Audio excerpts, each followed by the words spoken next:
This week there's a lot of just insane news that we have to cover. Obviously, Yes. we'll be talking about Mark Robinson. Crazy guy. Crazy guy. We'll be talking about the state of the race, the state of the election, and Trump's, or I suppose his surrogate's attempts to change rules at the last minute to make it easier for him to win. But before we get there, I feel like it's been a while since we've talked about friend of the show, a show favorite, Mike Johnson. Speaker Mike Johnson. He's really slipped under the radar when it comes to the crazy things that he says and does. You know what I mean? We've talked a little bit about, he is the Speaker of the House. You can't dodge that. But him as a person, also just not great. And look, we can never forget that when Mike Johnson first became Speaker of the House, or when he was like the guy on the ballots, we told you all how he wrote op-ed after op-ed about how gay men were destroying America or something. Like he should not get away from this. So we got some smoke for him this week, and it's a tweet specifically that I want to read, and I think it sort of gives us a little bit of insight into how Republicans view the world and how just completely detached they are from reality. So Mike Johnson tweeted this: "Under the Biden-Harris administration, schools are focusing more on spreading woke ideologies instead of teaching our students. Schools should be places for education, not indoctrination." And then there's a little graphic that some Republican probably got paid minimum wage to make, some intern or something. It says, "Radical Left's 2024 weekly lesson plan. Monday, critical race theory. Tuesday, drag queen story hour. Wednesday, mandatory pronoun recognition. Thursday, gym, boys participating in girls sports.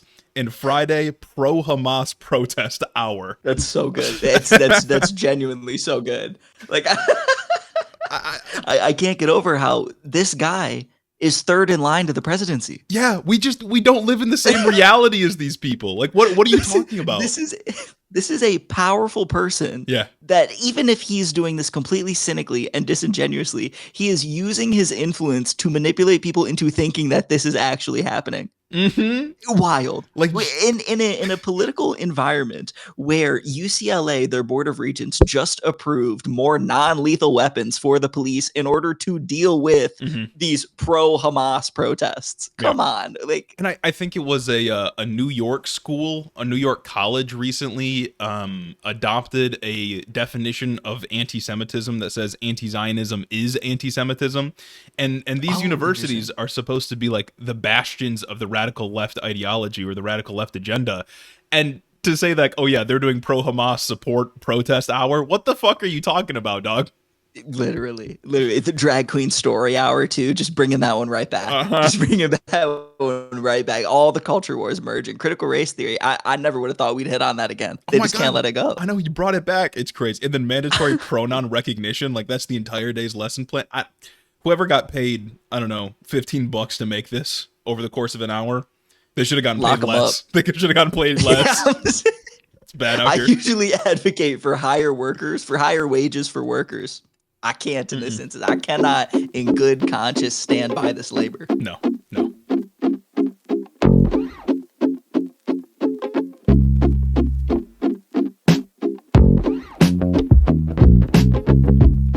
Welcome back to Head in the Office, everybody. If you're watching on YouTube, once again, you can tell, still virtual. Unfortunately, the wokeness, it's upsetting, has got us once again, folks. I can't believe it. Yeah, it's not great. But personal update, hopefully I'm getting the splint off tomorrow. That's Monday for us. And if I do, that means we will certainly be back in the studio. And as we'll be talking about soon, we will certainly be back in our live stream studio so that we can cover the vice presidential debate live in our studio. So yes, all will be well soon. Hopefully you can bear with us through one more virtual podcast. This VP debate live in the studio, in the live studio on Tuesday on YouTube specifically. We love the outpouring of support we got for the last minute change to Discord last time, but we will move heaven and earth to actually be there on YouTube so we can do everything we want to do in the proper way that we actually wanted to do it. No way lightning strikes twice like that. There's no way. No, and it was crazy because I could have scheduled my surgery to have been on the Tuesday that we did the Discord event. If I would have, I would have been completely out of it. That was a crazy day. Crazy. But luckily, no more surgeries necessary. Like you said, lightning doesn't strike twice in the same place. So we will be back in the studio for our next week's podcast, and we will be live on YouTube for the vice presidential debate. More details on that coming soon. We will cover our predictions and the details and stuff like that.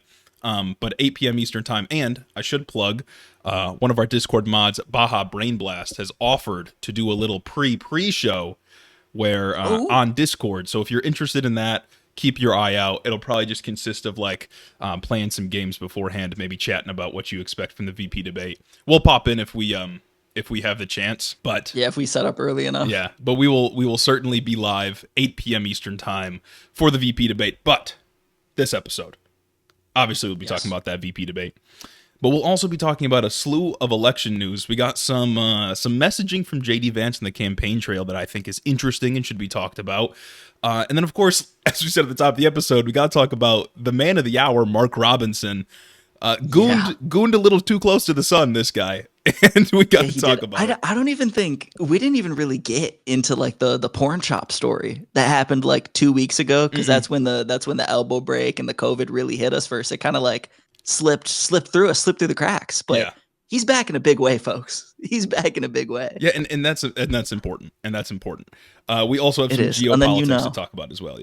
Yeah, we'll finish up the episode talking about everything that happened in the Mideast this week and narrative surrounding the Mideast this week, specifically Gaza and Lebanon. Very interesting. But, for all the hiccups that have happened over the last like 2 weeks with the show, we figured we'd make up for it, bring a little extra content for you and a little collaborations with some of our friends, specifically over at Point of Disorder.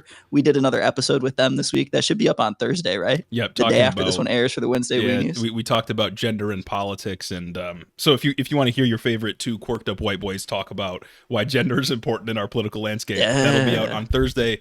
And this episode comes out on Wednesday, so we'll come back and link it on Thursday. So if you listen to this as soon as it comes out, you'll be able to come back to the show on Thursday, and it'll be there. We'll link it as soon as we have the link. And then also, we will be on Andre Dutra's YouTube channel on Tuesday, September 24th. Now, if you don't know who he is, he makes all kinds of very nice video essays about specifically presidential history and presidential politics, but all kinds of stuff election related. The link to his channel will be in the description. Of course, again, this episode comes out on a Wednesday. If you want to go back and watch that, the live VOD will be available too. But for our patrons, our Sunday superstars, Tuesday, September 24th, 8 p.m., we will be live with Andre, and we're very excited about that. Going to talk about the presidential election and all things politics. It'll be a good time. Little collab. Exactly. We're expanding Hito's sphere of influence to engulf new collaborators. That's and right. I would like it if you all would like to be a part of that with us. Yeah. So, very exciting. And again, we will remind you, vice presidential debate, October 1st. That's a Tuesday, 8 p.m. Eastern time, 7 p.m. if you want to get into the pre-show over on Discord. You better be there. It'll be fun. Be there or be square. And I mean, while we're on the topic of Hito's sphere of influence, right, we got to wrap up our little beginning of the episode diatribe with the 5-star reviews. Of course, this first one we have here from Sam the Pizza Guy, the king of liberals. As a leftist in the conservative hellscape that is Tennessee, I've been dubbed the king of liberals by my more lead-poisoned conservative friends. However, after listening to the Hito boys and becoming a Sunday supremacist, I must renounce my crown and bestow it at the feet of my leftist overlords. Long live Hito, and long live our collective condemnation of all political violence. That we forgot to mention it in the looking ahead bit of this episode. Political violence that we need to condemn this week, but it was so not really there or happened that I already forgot about it. So real. Okay. And I'm sure you all kind of forgot about it too. I forgot about it when writing the show notes until like last night. I was like, oh yeah, I should probably tack that onto the end.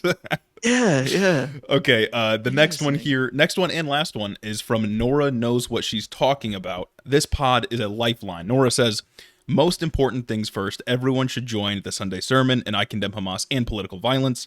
As someone in the hellscape that is South Carolina, this pod is the best. As I am a broke Wednesday weenie, I got the notification for the most recent episode after walking by a Proud Boy event held at my college while wearing a Planned Wow. Parenthood shirt. So I can't thank these boys enough for reminding me that there are actually cool white dudes in the world. As soon as I am no longer broke, as soon as I am a no longer broke college student, I plan to ascend to the Sunday sermon, just like everybody else should. Walking by the Proud Boys is brave, no matter who you are. I wouldn't go anywhere near them. That's what I'm saying. Yeah. Proud Boys event at the college campus is also nuts Mm-hmm. too. Yeah. So thank you for leaving those 5-star reviews. If you want your 5-star review read on the show, you know exactly where to go. Apple reviews, 5 stars. We'll read it here. Also become a patron. We didn't say that at the top of the episode, but as always, become a patron if you want early access to all the content. Anyways, I think it's time to get into the news and talk about That's right. the election season.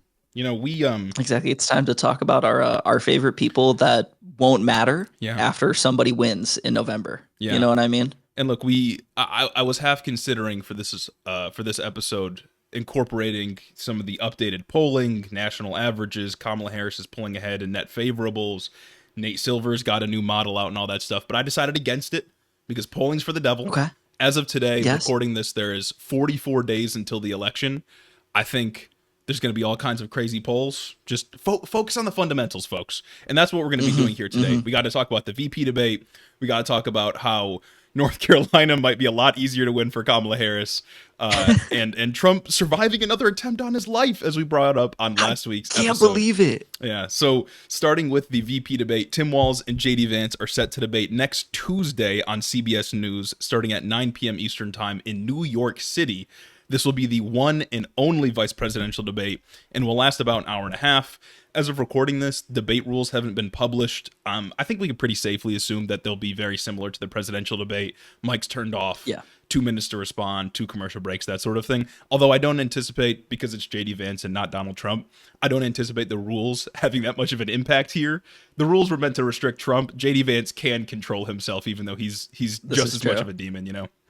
As we said, we'll be covering it live on YouTube. You all better show up. We will be fundraising for PCRF for real this time, provided nobody else breaks a bone or gets COVID. But that's the basics of the debate, the basic details and layout. Any predictions?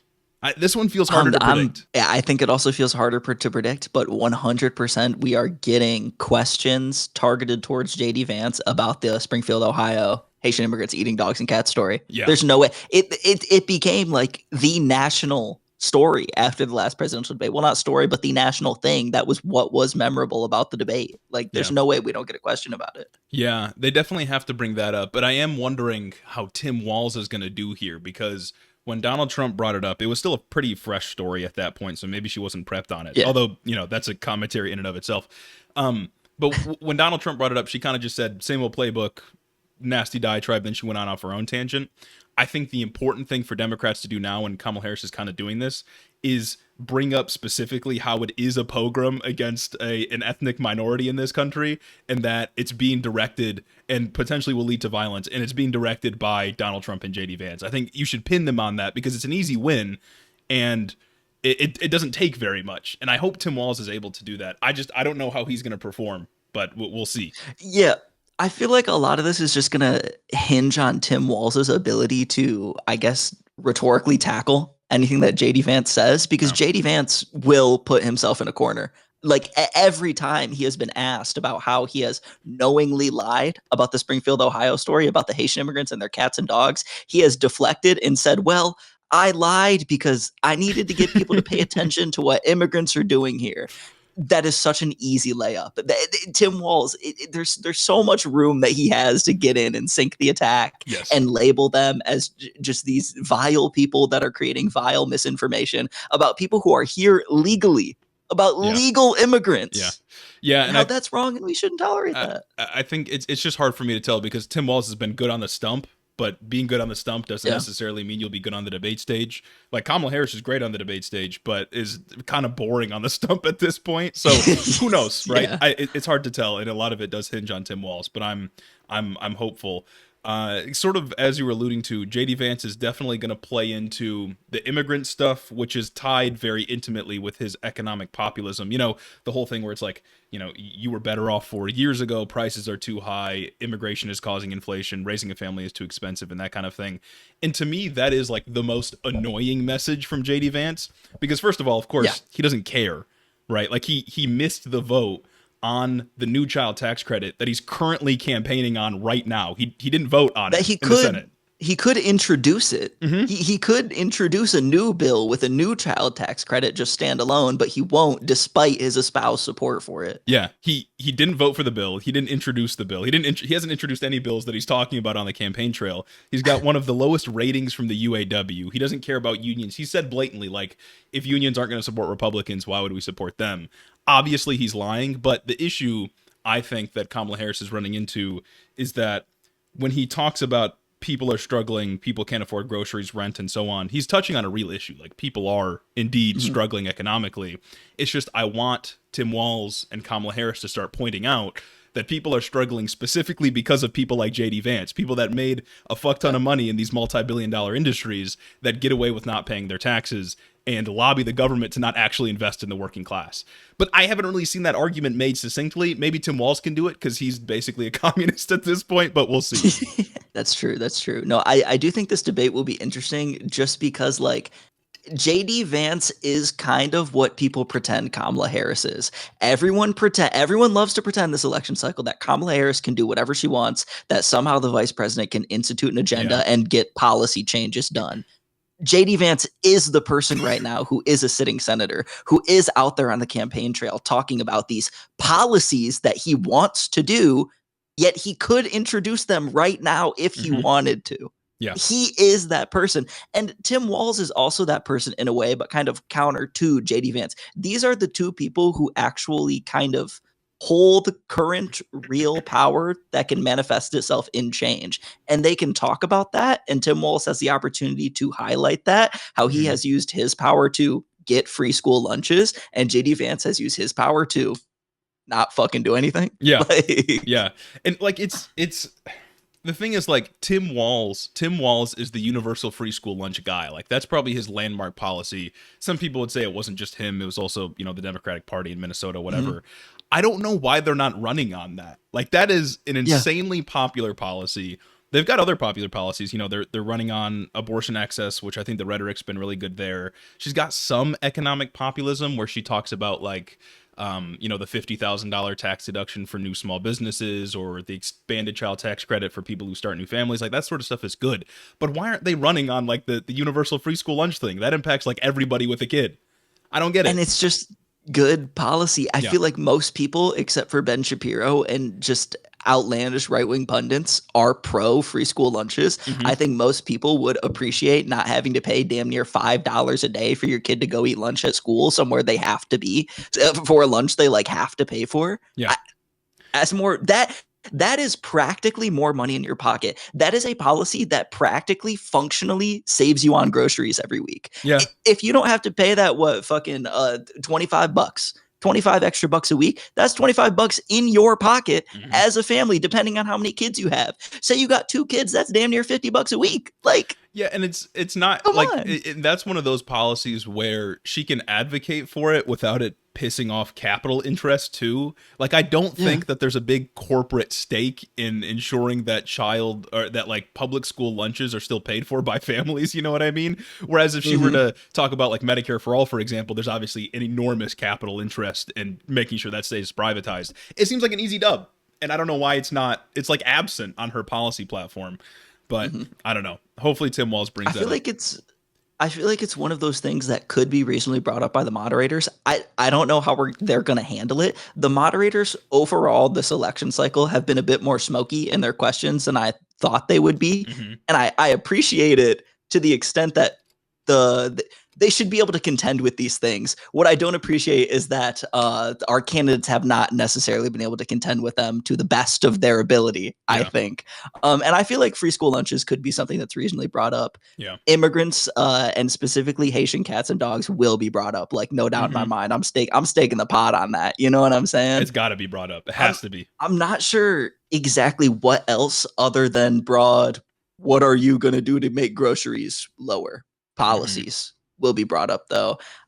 I think it's quite frivolous to make them talk about Israel-Palestine. That's what I was going to say. It's a VP debate. You know what I mean? I don't know. I would like to hear their opinions just to because it's an opportunity for Walz to hint at maybe how Harris could be more pro arms embargo, more pro good things, and separate the Harris Walz campaign from JD Vance and Trump and how evil they are and how they just want to quote unquote get the job done. But I'm not sure it gets brought up in a VP debate. I don't really know. Yeah, maybe we'll touch on foreign policy, but yeah, like Tim Walz is a governor. He has no connection to foreign policy. Governors don't do foreign policy. And JD Vance is a senator, and he might be involved on like some intelligence committee or something, but for the most part, legislators do domestic stuff. So I don't really know what they would have to say.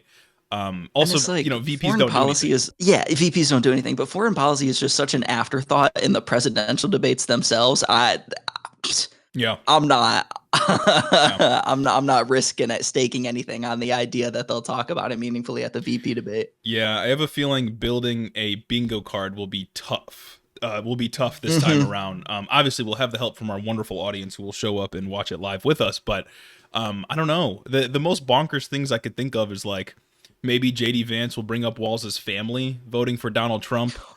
100%. I can see that getting brought up. Maybe JD Vance will accuse Tim Walz of stolen valor because he's done that a few times, even though JD Vance himself is a military journalist. He was not in active combat either. So I don't know. JD Vance is actively stealing Appalachia valor. You know what I mean? Like Tim Walz can just hit him on that. And I feel like that's something he has on deck. Like I feel like Tim Walz is the anti JD Vance, whereas JD Vance is this Silicon Valley, just like tech billionaire. He admittedly did have a hard upbringing, but he acts like he had a pampered one. You know what I'm saying? He's just kind of got those vibes to him. I mean, went to an Ivy League school, and then Tim Walz's career military, just a guy from the Midwest. Yeah. It doesn't, I don't know. It'll be tough, but I hope you all join us again October 1st, 8 p.m. Eastern time, 7 p.m. for the pre-show over on Discord. We'll make an event out of it. We'll have a good time. Always. We always do. Now, I want to move on, sticking with election news, obviously, but I want to move on to the campaign trail more broadly, not just talking about the debate, but sticking with vice presidential candidates for a moment. JD Vance was in North Carolina last week, and he was asked about his rhetoric regarding the Haitian immigrants in Ohio that he's been repeatedly demonizing. And a reporter specifically asked JD Vance why he keeps calling these Haitian migrants illegal when, by definition, they are here legally. And he had the following to say. This is a quote from JD Vance. Now the media loves to say that the Haitian migrants, they're here legally. And what they mean by this is that Kamala Harris used two separate programs, mass parole and temporary protective status. She used two programs to wave a wand and to say we're not going to deport those people here. Well, if Kamala Harris waves a wand illegally and says these people are now here legally, I'm going to call them an illegal alien. An illegal act from Kamala Harris does not make an alien legal.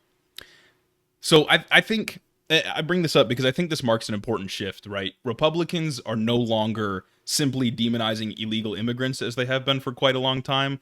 They're now deciding which immigrants are illegal solely based on the method through which you came in.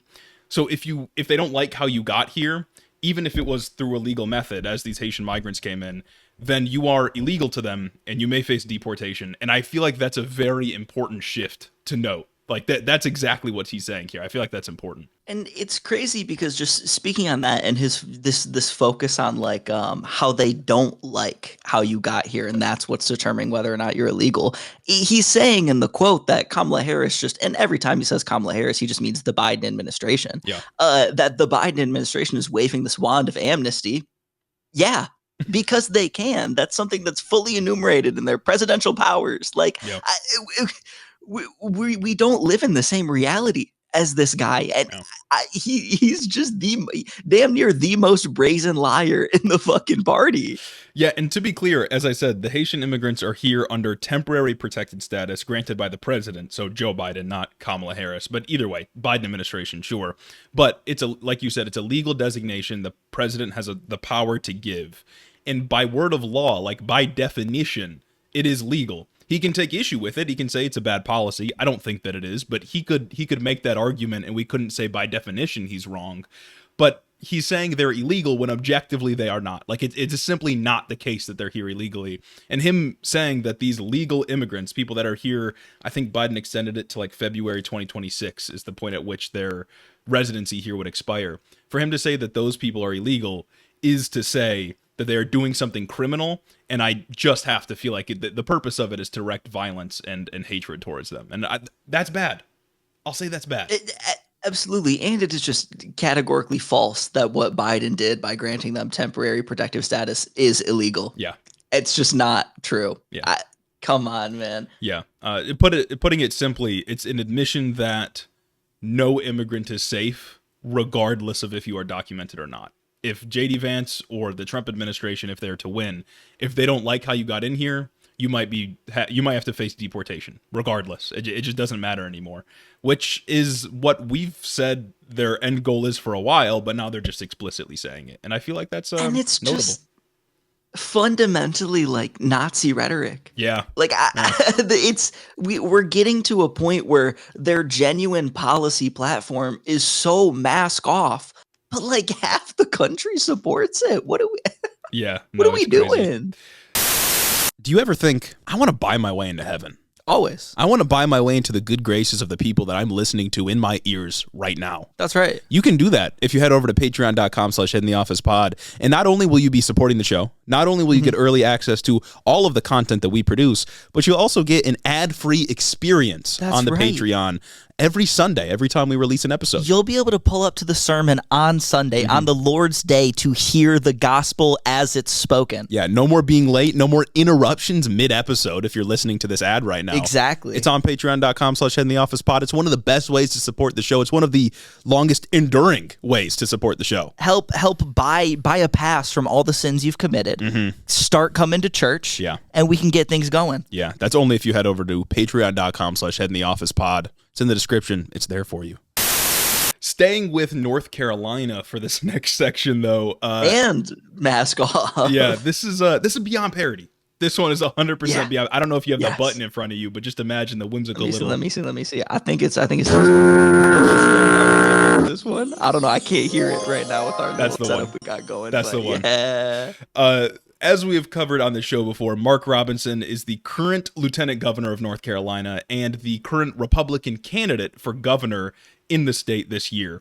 Now, several months ago, we covered Mark Robinson getting the nomination, and we covered a variety of insane statements this man has made, from calling the LGBTQ filth to saying that the Black Panther movie was made by an agnostic Jew and a Marxist, even to saying more recently, I think in 2024, he said some people need killing when talking about political opposition. And these are all statements that he made recently before the news that we're about to cover. This was all known about Mark Robinson beforehand. That's crazy that Joe Biden got heat for fiery rhetoric post Trump's first assassination attempt. And this guy's just out here sitting in a position of power, like second in line for the governor in North Carolina. Yeah. We've known Mark Robinson as a nut job for quite a long time, and we're going to go through the story. I'm sure a lot of you heard exactly what this is, but just keep in mind, we've known Mark Robinson is crazy. The story confirms that he's even wilder than we thought. And the election is still probably going to be like 51-49. Either way. Yeah. He might win 51-49. Other guy might win 51-49. Like it's crazy. In the newest chapter of the Mark Robinson saga, though, Mark Robinson, according to CNN, quote, made a series of inflammatory comments on a pornography website's message board more than a decade ago, in which he referred to himself as a black Nazi and expressed support for reinstating slavery. Those were just two. Crazy work. There's a lot more. Diabolical work right there.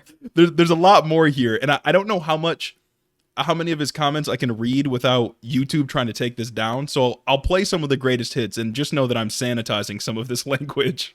So we're engaging in censorship. Yeah. In this CNN K-file expose, Mark Robinson was found to have admitted to peeping on women as a 14-year-old in gym locker rooms through vents and stuff, I guess. There was some story he recounted. It was nutty. On these forums, which, first of all, commenting on porn forums should be a crime. Already bottom of the barrel activity right there. Yeah. Not only was he doing that, but the content of the comments were crazy. In those comments, he admitted to being a chaser. That is a man that fetishizes trans women. He said something like he likes trans women in porn. Of course, he used a slur because it keeps all the woman and all the man or something like that. I don't know. It was crazy. It was a wicked comment. He admitted, again, in these porn forums to repeatedly cheating on his wife. He admitted to that. Family man. Crazy. Party of family values. He said, quote, "Slavery is not that bad. Some people need to be slaves. I wish they would bring it back. I would certainly buy a few." Just a reminder, he's a black man. Mark Robinson. Yes. And then lastly, when talking about Barack Obama in 2012, I believe, he said, quote, "I'd take Hitler over any of the shit that's happening in Washington right now." So, and yeah. Arguably worse than all this is the story that we missed like 2 weeks ago where an ex-porn store employee said that he used to show up like every night during the week to buy physical porn, to like rent physical porn. Arguably worse. Yeah. That's crazy work right there. Bro's a crazy That should have been enough to get this guy kicked off the ballot.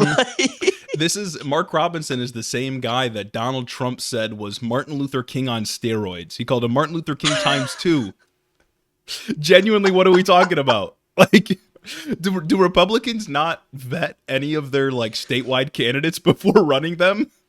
And it's like, it's so funny that Trump said that because he only said that because he's a black guy. Like, obviously, yeah. That's the only like good, like influential, non-controversial black figure that Trump could think of. It's the default for white people. You know what I mean? And he just lobs this at this guy, and he just so happens to be damn near the exact opposite. The wicked man. The one black guy that Trump endorses for like a statewide race that isn't Tim Scott ends up being Blitler, literally Blitler. It's crazy. Now, believe it or not, the list I shared is not everything that he said. He admitted to a bunch of other crazy stuff too. Some of it I just didn't add. Some of it CNN themselves withheld from publication because it was just too much. So this guy is crazy. And on top of all of this, you might think this is just campaign ending, right? The ship is sinking. You got to go. Should be. Mark Robinson has said he is staying in the race.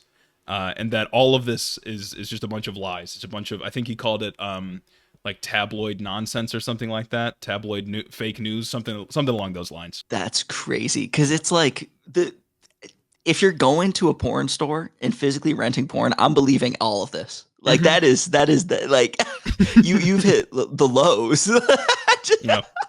As I said, bro, gooned a little too close to the sun. You can't do that and run for office. Jesus Christ. And commenting on porn forums, like that's if it ever was exposed that I ever commented on any just porn related thing ever, even if it was ever exposed that I had so happened to comment on even an IG models page, I'm never showing my face in public ever again. Never. Let alone running for statewide office. This is ridiculous. Like, yeah, I can't stress how much, like, he is the candidate for governor in North Carolina. Like, North Carolina has not been a swing state for a little bit, but it might be now. Yeah. Like, I think some pollsters were doing their silly little statistics and, weighted polls and all that. And they were finding that Mark Robinson is, like, down 11 points because obviously, even before this whole kerfuffle, he was down like 10 or 11 points. But even Trump is getting dragged down by him in a state that Trump should pretty handedly win. So it's bad for them. I don't know what they were thinking. It's bad. That's nuts, man. They should have taken him out the race as soon as the porn store allegations dropped. Because it's like this drops, I bet there's got to be even more locked and loaded. Like, what can we not find out? If they would have just ran a regular guy, they would have won like 55-44. Like, it would have been so easy. Like, I don't. It boggles my mind. It really is that one video where it's like Republican in a R+40 district is just a normal guy. And then a Republican in a swing state district or swing state is just insane. Just crazy Nazi stuff. Insane personal history. Democrats don't do that. When it's a swing state, they moderate like crazy. No, that's true. And it's like, it's reminding me of the ISIS bride story that we covered a while ago. Wasn't it like a GOP state Texas representative was having an affair with the ISIS bride, rim job texts and whatnot? Yes. Yeah. Yeah, that's nuts. That was awesome. That was awesome. Shout out to like episode 32 or whatever that was. Go listen to that one. That was a wild heads one. No. Lastly, in election news, I guess last two things. See, I already forgot about the assassination attempt. Completely forgot hard. It's a really hard one to keep in my memory. Because on the show notes, it literally says lastly, and then there's one more thing after, which is anyway. Second to lastly, in election news, we should cover the GOP trying to change the rules in several states, or as I'll call it, actually insane. Yeah, like legal cheating is what this is. Yeah. actively trying to just damn near change the results of the election. Yeah. So Republicans in Nebraska are currently trying to make it easier for Trump to win in the Electoral College by changing the way in which they distribute their electoral votes. Now, for those of you that don't know, Nebraska does the Electoral College a little bit differently from the rest of the country. They have 5 votes total. And since 1992, Nebraska awards 2 of those 5 votes to whoever wins the popular vote in the state, like normal. But the remaining 3 are assigned based on which candidate wins in the 3 of their House districts. And Maine does a similar sort of thing to this, but typically Republicans win 4 of the 5 electoral votes out of Nebraska, and Democrats win 1, and that's the district that covers Omaha, I believe, tends to vote for the Democrats. So usually big cities. Yeah, the Democrats get 1 vote from Nebraska. Now, this reality, or I suppose this sort of system of assigning votes, matters if Kamala Harris wins the blue wall, that being Michigan, Pennsylvania, and Wisconsin, but ends up losing the rest of the swing states. So that 1 electoral vote in Nebraska in this scenario would put Kamala Harris exactly at 270. And if you're watching on YouTube, we'll flash a little like electoral map up, but there's a possibility where, again, Kamala Harris wins the 3 blue wall states, doesn't win any of the other swing states. So no North Carolina, no Georgia, no Arizona, no Nevada. And then if she wins this 1 vote in Nebraska, she gets 270 and wins the Electoral College. I don't think that outcome is likely. I think landing directly at 270, I don't even know if that's happened before. But if they undo this law, which they're trying to do actively, she would land at 269 in this scenario, meaning the House of Representatives would decide based on state delegation, which would mean Donald Trump wins because there's more Republican states than there are Democratic states. So they're actively trying to undo this law because they know it's a possible scenario and they want to make it easier for Donald Trump to win. They're changing it in the 11th hour. It's fundamentally insane. I am all for electoral college reform, right? This is in the wrong direction, though. This is literally going back to why the electoral college is bad. Yeah. What the fuck are we doing? That's nuts. Yeah. And I don't even know what they're like. I don't know what pretense they're trying to hide behind. I don't even know if there is a pretense like we want to be more in line with the rest of the country, or like I don't even know what the argument is. It seems to me that Trump is pushing for this outcome. Republicans, I think Lindsey Graham spoke up and said he wanted Nebraska to change their laws so it's just all uniform. And they almost have a majority in the state house. I think they actually just have one legislature, that it's not like a bicameral thing like other states. So I think they're almost there, and I think the governor will sign it into law if it gets to his desk. So it might happen. And I also know earlier in the year, Maine had promised to change their laws in response, because it's basically the flip in Maine. I think it's 4 or 5 votes there. I think it's 4 votes, and Republicans typically win 1. So Maine was going to change their rules basically to just offset what Nebraska was trying to do. But at this point, Maine has a state law that says you can't. They have a state law that says any changes to election law take 90 days to take effect, and we're 45 days out from the election. So that's not an option anymore. It seems like they're just running out the clock. It's crazy. That's fucked up. It's genuine election interference. Yeah. Guys, this is worse than not being able to pass out water bottles in Georgia. Yeah. Well, speaking of Georgia, Republicans in Georgia just changed the way in which ballots have to be counted. So the Georgia State Election Board just voted to require all precincts on the night of the election to hand count the number of ballots cast and compare it to the machine tabulation, which seems innocuous at first, but election officials in Georgia have warned that this is going to take a very long time to do because millions of people, Atlanta, you know what I'm saying? And they have warned that through human error, there will be discrepancies because computers are better at counting things than people are by hand. In addition, Republican Attorney General and the Republican Secretary of State have warned against this move. The election board did it anyway. And my theory here, even though they're just saying like, oh, it's for election security, my theory is that they want there to be discrepancies so that they can challenge them in court in the event that Georgia is the state that decides the election in November, which is bad. There's no doubt in my mind that that's exactly what's going on, right? Or even if it's not just highlighting discrepancies, if every vote needs to be hand counted and hand tabulated before they actually like submit what's going on to all the places that are tracking the election, Fulton County is going to take longer to count votes than I don't know any of the other counties in Georgia that have 3 people that live in them. it's going to take longer. And Republicans are going to say, oh, it's taking longer because they're waiting for the rest of the results to come in for the rest of the country. And they're going to change it. And then eventually we're going to see the discrepancy because, like you said, computers count better than humans. And it's going to be the election interference thing all over again. Like, yes.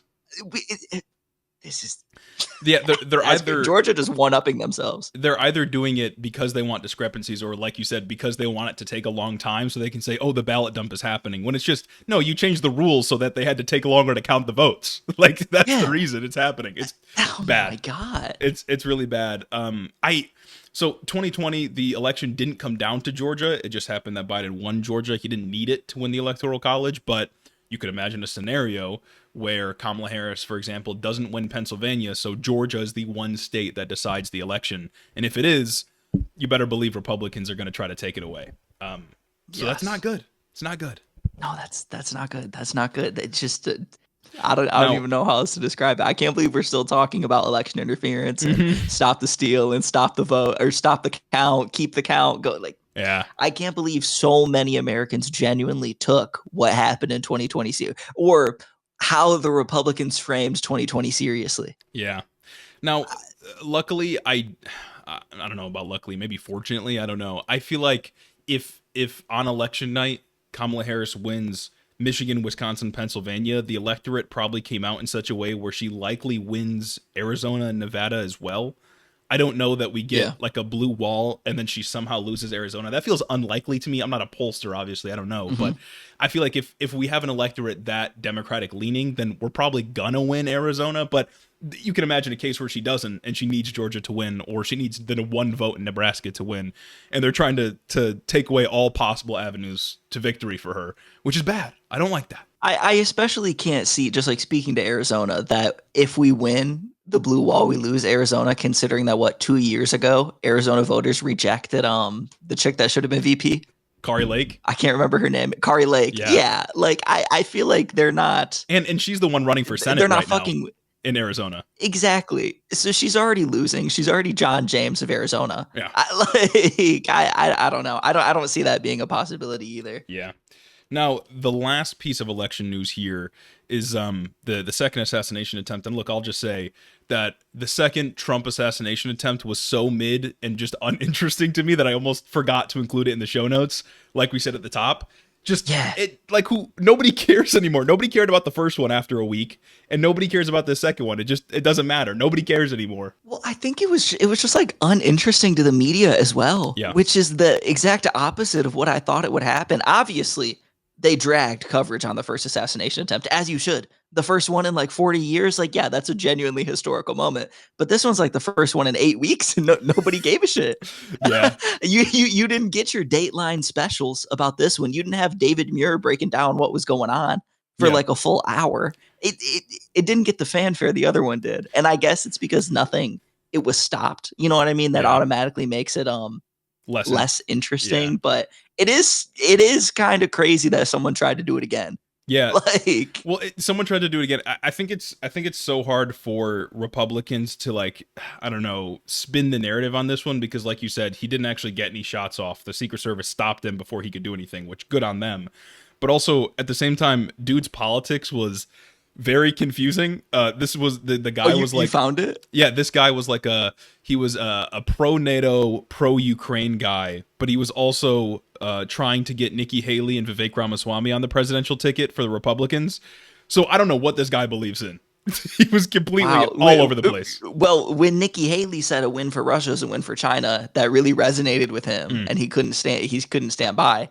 And I guess it helps that I'm assuming he was another straight white guy. Yes. Yeah. So they couldn't pin it on a minority. Yeah. We really lucked out. And that seems to be angering them quite a lot, that they can't pin it on some minority group. But yeah, absolutely. It's just the second assassination attempt. It just it doesn't hit like the first one, and I don't know. It just, who cares? Who cares? Another Republican is nuts. Yeah. Like. That honestly, that's blowing my mind more than the fact that it happened in the first place. Yeah, and people keep saying like he didn't even get a shot off. Last week we had mentioned that there were shots fired near Trump on a golf course, and it was just it was the Secret Service shooting at the guy. It wasn't him shooting at Trump. they had gone like a hole up, and they saw the barrel of the rifle sticking out of the bushes, which crazy spot on that one, and shot at him, got him as he was like running away or something like that. Yeah. Which, I mean, shout out Secret Service for that one. That's what I want them to be able to do. You know what I mean? Yeah, it's because they fired that woman, that woke woman that was leading the Secret Service before. Precisely. This episode of Head in the Office is brought to you by headintheoffice.com. If you head over to headintheoffice.com, you can support the show by getting in on our brand new merch drop. And it's a pretty good merch drop, people. We've got shirts available. We've got hats available. We got all kinds of stuff you can buy. And if you want to support the show and more importantly, rep the show, you can head over to headintheoffice.com and purchase some merch. Go for it. We got dad caps that are green like money. We got stickers. We got magnets. We got basically anything you could possibly want. And if you don't get in, I'll be upset. Me too. Back to the episode. I think that ends our election news for this week. As we said, vice presidential debate coming up. Make sure you tune in. Got to. Yes, please do. Please do. And, you know, we'll be having that PCRF fundraiser going on. Make sure to bring your pocketbooks, especially as we dive into Gaza covers this week. So, I mean, notably, nobody is even pretending that there is a ceasefire on the horizon. Yeah. Meetings are still happening, but Biden's not coming out saying anything. He's, I think, generally keeping his mouth shut now after the two big blunders that we've had with ceasefire negotiations. Yeah. And Antony Blinken is just seeming to straight up just change his tune, right? He's in Egypt this week attempting to work out a deal that the AP says he will propose to Israel and Hamas. And I think there are kind of two things that are notable about that. One, Blinken has no public plans to visit Israel on this trip. And two, I think that combined with the verbiage propose tells me that neither Hamas or Israel are as active in this process as they should be. It seems like Qatar, or maybe even not even Qatar, but just mainly Egypt and the US, Blinken and whoever he's dealing with on their side, are just trying to formulate a deal that they think will make both parties happy without them being at the table.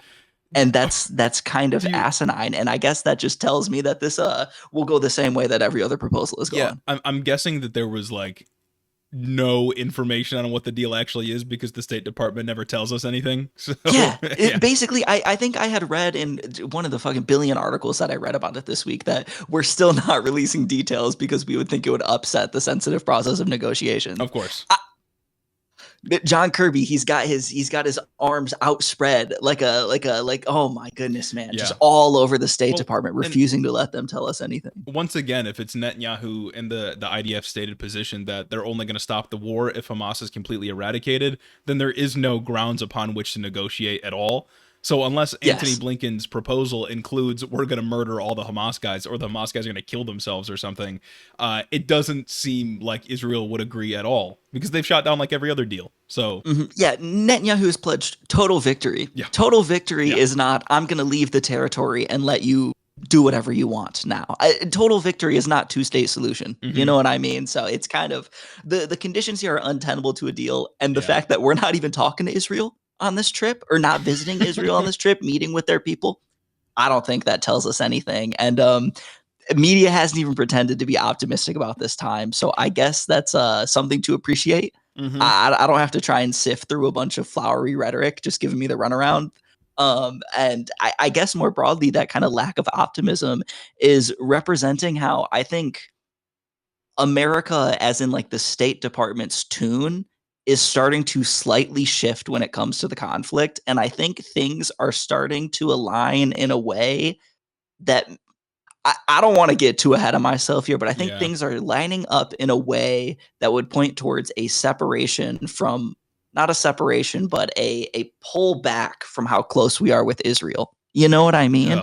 It took this a week there was to get there. That's crazy. It took a whole last year. 41,000 dead Palestinians to get there too. Insane, right? But this week, like specifically, there were a couple U.S. diplomats that finally started to acknowledge publicly that the IDF is engaging in some, at the very least, questionable acts. You know what I'm saying? Blinken came out this week and he said things like the exploding pager incident that happened this week that we're going to talk about later. Definitely can't miss that one. Threatened to derail the ceasefire. He said, quote, time and time again with regard to the ceasefire deal, we've seen an event that threatens to slow it, stop it, and derail it. That's a pretty big departure from how he usually talks about these things. Maybe he's doing his job. I don't know. Yeah, I mean, it's like, well, when you do a literal terrorist attack, as we'll talk about in a little bit, of course that derails negotiations. Like if Hamas did something like that within Tel Aviv, we would all have to condemn it because I condemn Hamas. Yes, we would. You know yes, I mean? We would. I'd have to be on here qualifying every statement I make.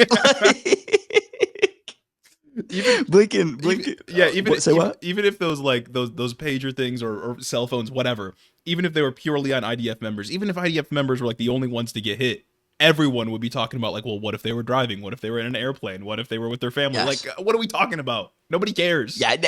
Fucking more on that later, because that's fucking insane, and I feel like the coverage surrounding that has been more on that later. Either way, Blinken also went on to say that the most dire need in the troubled ceasefire negotiations was for both sides to show that they actually wanted a deal. So he's just flat out coming out and saying, like, I feel like this genuinely is a radical departure from everything he's been telling us leading up to this point. Yeah. He's admitting that Israel doesn't want a deal. Like I said, I'm not going to say Hamas is coming at this in good faith. You know what I mean? Like, he's admitting that negotiations are in bad faith and that Israel, at the very least, as the party at the table that is an actual established nation, not just a terrorist group, an actual nation who is expected to operate in better standards than the terrorist group, he's admitting is actively derailing the negotiations. Like, come on. And it's the dynamic that we've been talking about for a while. And first of all, I condemn Hamas. Got to qualify the statement. I condemn Hamas. I do. But it's the dynamic we've talked about for a long time, where Israel's actions only embolden Hamas and push more Palestinians towards them. If you are in Palestine, obviously you've been getting bombed for the last year, obviously longer, but it's been, very bad for the last year, especially. But then you see, or even if you live outside of Israel, then you see them do what is basically a terrorist attack. Of course, more people are going to hate Israel. They just killed kids. Like, what are you talking about? Like, outside of their own territory, right? People always make the argument that, like, oh, well, Gaza's inside of Israel and they need to get rid of Hamas, whatever. To the extent that you believe that, whatever. But now they're just doing terror attacks on other civilian populations, and that's the kind of thing that radicalizes people against a nation state. Like, it's their fault. Why are you doing this? Yeah, it's just I expect more out of the I don't want to say Western nation, because I don't want there to be, but like, I expect more out of the developed country in the situation, not the group of terrorists. I obviously condemn the group of terrorists, but the Western, not the fucking big nation that's getting big bucks from us should be held to a higher standard. Yeah, you know what I'm saying? That's not unreasonable. I think that's the important distinction, is that it's the country we're funding. Like, obviously, I have nothing good to say about Hezbollah from Lebanon. It's the nation state. Yes, we're giving money to Israel, and they should be acting better, or at least in compliance with our own damn laws. Yes, we have a nation state with the full faith and backing of the world's global hegemon fighting against two terrorist groups that are complicated in that designation because they also operate as governments and political parties. Yeah. I expect more out of the nation state. That's the word I was looking for. You know what I mean? Oh my goodness. But I digress. And moving away from Blinken, I mentioned that there were other diplomats that are kind of bucking the trend, right? This week there was a recent there were a couple UN Security Council meetings where the U.S. ambassador expressed frustrations with Israel's actions. The context for this meeting, there were a couple. There was a meeting about the pagers, and there was a meeting about an airstrike on a school in Gaza that killed 18 people, including women and children, with 6 of the dead being UNRWA workers. A story that honestly comes up way too much. You know what I mean? Yeah. Israel bombed a school, they bombed a hospital, they did something else. The Israeli ambassador defended the strike by claiming that those 6 people worked for UNRWA during the day and Hamas at night. Oh my God, Batman? That's okay, buddy. I guess. All right. Among condemnations for this specific attack, our ambassador explicitly called out Israel for other incidents where they fired on, as she described, clearly marked UN vehicles and targeted civilian locations, saying that broadly the deaths of the various UN aid workers that have happened over the last few weeks have been entirely preventable. Going on to say, quote, we have also been unequivocal in communicating to Israel that there is no basis, absolutely none, for its forces to be opening fire on clearly marked UN vehicles, as recently occurred on numerous occasions. That's a pretty big condemnation right there. Yeah. That's pretty big. She also called out Israel for the death of the American activists in the West Bank at the hands of an IDF sniper. And overall, she went on to assert that, as the AP reports, the United States expects Israeli military leaders to implement, quote, fundamental changes in their operations, including to their rules of engagement and procedures, to ensure that military operations do not conflict with humanitarian activities and do not target schools and other civilian facilities. I mean, good, but a little too late. It's a good statement. Yes. But even with her and Blinken bucking this trend of not calling Israel out in any meaningful capacity and pretending that their negotiations are actually working, this talk is cheap. Yes. You know what I mean? And specifically referring to the UN ambassador's comments, right? Because she actually sits in a position of power on the Security Council. If we are serious about ensuring that the IDF undergoes fundamental changes to prevent the needless death of Americans, aid workers, and a group that is conveniently left out of all these conversations, innocent Palestinians that are being killed, which is crazy that they're just not being talked about when we're conversing about this, when we're talking about needless death that is happening. But I digress. We need to start actively pulling levers of power. Yeah. We can't just be offering these verbal condemnations. That was the thing I was going to bring up, is like, okay, the UN or the US ambassador to the UN is saying this. It's like, we are the Security Council, you know what I mean? Or at the very least, Russia and China, as like other permanent members, they're not going to get in the way of us trying to get through like a ceasefire requirement through the UN. I think they were in favor of it. I want to say back in the winter, probably several months ago at this time, when the UN was still trying to do things to stop Israel. We have the ability to stop them. In fact, Joe Biden could just get on the phone and say, stop, or we're not giving you any more money, and it would have stopped. I'll believe it when I see it, is what I'm saying. I'm basically skeptical. Yeah, I'm skeptical. And I want to be a little hopeful, because the bar is in hell. The bar is so low in hell that you can hardly see it, right? But it amazes me that making these sort of like light statements, these just regular, morally good statements, is kind of antithetical to everything we've been doing up until this point. Yeah. And I think maybe that's significant in showing where we might go in the future. And I say that because other places, other countries are starting to do this, right? And when I talk about pulling the levers of power, in the simplest way, I'm talking about an arms embargo on just basically all offensive weaponry. We do not want them to be able to continue to facilitate this genocide, to facilitate war crimes, facilitate the death of tens of thousands of civilians. You know what I mean? It's something we could do tomorrow. We could arms embargo whenever we want. Yes, we could. And the longer the U.S. holds out on withdrawing its like functionally unequivocal support for Israel, the further we're just going to isolate ourselves from not only the international community, because I'm not corny, but morality itself. Yes. You know what I mean? Yes. Like, we are like, and the UK. Last week I covered how the UK Secretary of State, whatever it is over there, and Antony Blinken released a joint statement coming out and offering their unequivocal support for Israel and its defense. And I was like, this is a bad omen and whatnot. The UK recently suspended 30 arms export licenses to Israel in a partial arms embargo. And they also withdrew their objection for Netanyahu's arrest warrant.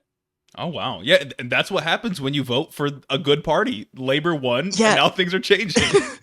They alleged officially that there's a, quote, real risk that Israel will use the weapons that were a part of those export licenses to violate international law. And this was despite the U.S.'s efforts to lobby the UK to not do this. We can't let the Brits have this one. Yeah. Think of the founders. Think of what the founders would think if we let the Brits get this over on us. The Brits are being more humanitarian than the U.S.? That's what I'm saying. Come on now. I, as an American, as a red-blooded American, cannot stand for that. And I don't think any of you should either. Ben Franklin or whoever, they're rolling in their grave thinking that the UK got one over on us in the moral department. I can't stand it. And they're about to. They have already, and they're about to. Yeah. And they just did. Yeah, the partial arms embargo. I know Bernie said that he's going to introduce like a $20 billion something to stop like $20 billion in weapons from being sent over in the Senate. But like, yeah, I think he should introduce it, obviously, but that's not going to pass. No. Bernie's famous for introducing like a policy and then it's like 98-1 is the vote. Like that's exactly. So it's just literally not going to pass. I mean, I like the sentiment. I fuck with the sentiment. I like it when good things are proposed, but I also like it more when good things happen. So now, what are you going to do there? We're about to move on to the pagers thing because I have a little quote. That's what I'm thinking. I think we should set this up. So obviously a lot of you probably heard about the pagers incident and how Israel's lurching closer and closer to war with Lebanon. And I feel like I have a quote here that perfectly sets up exactly what's going on here. This is from an Axios story where they're just talking about broadly tensions increasing between Lebanon and Israel. And they said, Israeli officials said their increasing attacks against Hezbollah are not intended to lead to war, but are an attempt to reach de-escalation through escalation. So that's where we are. To set this story up. Is that not just might is right? Like, is that not just I will crush you so that you can't crush me back? Yes. What does that mean? When escalation necessarily prompts further escalation, unless you remove their ability to escalate, we're just keeping it going. Like it feels like a quote from Dick Cheney. Like we're gonna de-escalate through escalating. Like what are we talking about? Oh, they're making all the same mistakes we made after 9/11, and maybe worse because they could draw us into a broad regional war. Like it's bad. Exactly. Yeah. And we're letting them do it. We're letting them. Everyone was on the same page about the war on terror being bad. And now that the situation is just textured differently, we forget all the lessons that we learned. And I mean, I guess that's the like irony of history. You know what I mean? Is that we pretend to study history so that we can look at the mistakes of the past and not repeat them. But when the mistakes of the past don't happen with the exact same flavor, with the exact same people, we never seem to learn our lesson. Like, it's fucking ridiculous. Like this election's October surprise, as we alluded to last year, could genuinely be regional war in the Middle East. Yeah. I think I read another AP article this week about how there are U.S. troops stationed in the region that are at the ready. And there's been an increased troop presence for the last year in case things happen. There's been constant rocket fire just back and forth over Israel's northern border with Hezbollah and the IDF. There's a lot going on. After the pager incident that we're going to dive into, there was a missile strike that took out a Hezbollah top commander, Israel is alleging. There's a lot fucking going on. Yeah. And when you're when you're fighting against a group like Hezbollah, you can't escalate to the point that it de-escalates. Like, if there's any October surprise that will completely derail a Kamala Harris victory, it's a war in the Middle East being pinned on her. And I can't imagine, like, there's no messaging around that, right? It's like the Hillary emails thing times a billion. Like another war in the Middle East, absolutely. There's nothing Americans want less than another war in the Middle East. And that's going to be pinned on Kamala Harris because we haven't been able to draw back Israel at all. We haven't been willing to. It's going to be bad. Absolutely fucking insane, yeah. But like I said, there was a massive, fucking pager explosion incident followed by walkie-talkie. On Tuesday in Lebanon, thousands of pagers exploded in the pockets, on the tables, wherever people set them, and followed by walkie-talkies on Wednesday, right? Israel was behind the attack. So just before all this, why pagers and walkie-talkies? Hezbollah largely mistrusts cell phones and more modern devices, believing that Israel and the U.S. could tap the devices using spyware. Valid, I suppose. You know what I mean? I'm not going to praise the tactics of an organization that I don't like, but valid, I guess. So instead, the communication networks rely on older technology like those that we saw explode this week. Overall, ABC News reported on September 19th that there were at least 37 people killed and around 3,000 wounded in the thousands of explosions that went off across the country. And although this operation targeted Hezbollah operations, since they were the ones these bad pagers were distributed to, civilians were indeed necessarily a part of the casualties. Well, of course. Of course. Of course. And I want to get it because the idea behind like what happened here isn't novel, right? Not only does Israel have a history of doing things like this, but like so do we and other nations. Look at all the insane things we tried to do to assassinate Castro. There had been an incident with Israel where they killed, I think, a PLO member by putting a bomb in their telephone. You know what I mean? Yeah. That the idea that we are kind of tampering with technology that they're using isn't novel. What is the scale and complexity that this operation was carried out with. Israel literally infiltrated the entire supply chain of Hezbollah through elaborate uses of shell companies to play a role in the manufacturing of explosives that would lead to a massive blow to Hezbollah's communications network. Like the scale and complexity of this is nuts, right? And a lot of institutions have come out and praised this operation, but I think you as well, feel a bit differently here. This is kind of insane. And it's precisely the scale and complexity of the operation that makes me feel like this as a practice should not be normalized. Yeah. I know these devices were only supposed to go to Hezbollah guys, but when you've rigged thousands of devices, of normal everyday devices to explode, it is literally impossible to ensure that when it comes time for them to send the signal that'll make them all go off at once, it is only going to kill the people they are meant to. You can't even ensure that a rigged telephone will only kill the person that it's meant to. Yeah. Imagine literally thousands of them scattered across the country. It is a situation that is impossible to manage. Yeah. Yeah, and it reminds me of like when the CIA and FBI tried to use car bombs like frequently. Car bombs don't work because rarely do you ever get the person you're trying to get because they go off at the wrong time or they hurt somebody else. It's like these methods obviously are going to hurt other people. I saw one story where and I heard that the pagers themselves were meant to beep before the explosion happened so that people would like reach for them and look at them to see what's going on, and then the explosion would happen, it would kill the person holding it. I saw that there were some testimonies that like kids picked them up for their parents and tried to take the pagers over to their parents, and the kid died as a result. Israel knew that that was a possibility. They carried out the strike anyway. That's crazy. Yeah. That's crazy. Like there's an unprecedented like amount of risk when it comes to doing something this complex and this big. Like in no way should this be normalized. And if the situation were just one where they had got into the supply chain, they had manufactured pagers that would just say stop working when a code was sent, that's fine. Or if maybe they rigged them to transmit everything that Hezbollah is communicating back to Mossad, that's fine. It is the explicit violence that is the issue here, particularly because of the physical and emotional risks that this poses to civilians. If you could, I guess, like guarantee that this is only going to hurt Hezbollah operatives, I guess, sure, I can say that maybe. But that's not a possibility in reality. You know what I mean? It's not a possibility. There are already reports coming out of Lebanon of just civilians being frightened of any of their electronic devices because of this. It is untold the amounts of emotional damage that you're going to inflict on an entire population who cannot functionally really control that Hezbollah is a major force within their politics. Yeah.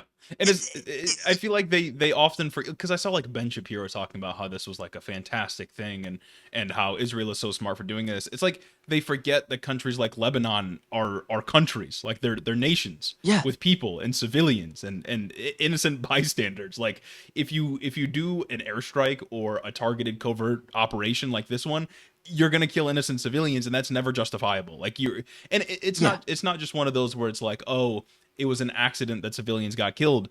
Anybody that put any amount of thought into this would have known beforehand that civilians will die as a result. It's a guarantee. There is no chance that this only gets Hezbollah guys. It's not going to happen. Brother, not everyone who lives in the Middle East is a terrorist. Yeah, exactly. Like this is a second grade level of understanding that you need to be able to just enter this conversation, and so many people don't have it. This is a second grade level of empathy that you need to be able to talk about something like this, and there are people that are just devoid of it. Ordinary everyday devices should not be booby-trapped in mass for a wartime operation or for an extra wartime operation. But now Israel is trying to say that their strikes against Hezbollah are a part of their wartime goals against Hamas. And maybe part of me is cynical because there's a lot of like criticism going Netanyahu's way justifiably about how he's probably reluctant for a ceasefire deal because the moment this conflict ends, his coalition government ends. The moment this conflict ends, he does not have the staunch far-right support from people like Ben Gvir that he needs to do things that he wants to do as like the leader. He loses an immense amount of power the moment this conflict ends. And if he is in an actual conflict with Hezbollah, there's more legitimacy to that when it comes to, I guess, people here in the US State Department. There's more funding opportunities when you're actually engaged in a war. Yeah. Like not just an completely asymmetric assault on a population. Yeah, so it's not dissimilar to like Putin's strategy of staying in power. Like as long as there's this looming external threat, you can justify staying in power even if your own civilian population doesn't like you. I don't know what Netanyahu's approval rating is like, but as you said, he loses power because the coalition falls apart once he can't blame Hamas for like everything that's going wrong. So yeah, he's got some domestic political interest that's going to drag the US into another war in the Middle East. And also like the more the threat of conflict over like Israel, the easier it is for State Department officials to justify not stopping the conflict in Gaza. Like it's fucked. The UN like human rights chief came out and announced that they want to launch investigations into the walkie-talkie and pager explosions as violations of international law, because it's like ordinary devices should not be booby-trapped like this. I'm not sure what investigation even needs to take place because Israel immediately claimed credit for it and everybody knows what happened. Like it's cut and dry. Israel bombed a bunch of civilians. Like that's they embedded bombs into civilian technology and they set them off. That's all it is. It's bad. Ridiculous. It's bad. It's bad. It's bad out there, guys. I don't fuck with war. No, I don't fuck with war. Therefore, I do not praise wartime innovations. But you know what's not bad?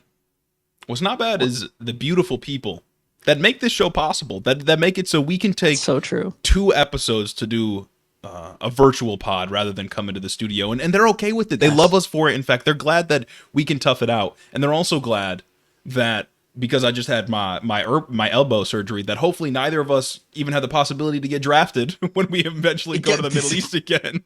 This is true. This is true. I'll be like, I don't got full use of my elbow. Solo episode when Jeremy gets drafted. That's not happening. Yeah, it was God's will that I break my arm so that I never get drafted to go to the Middle East and we can keep the show going.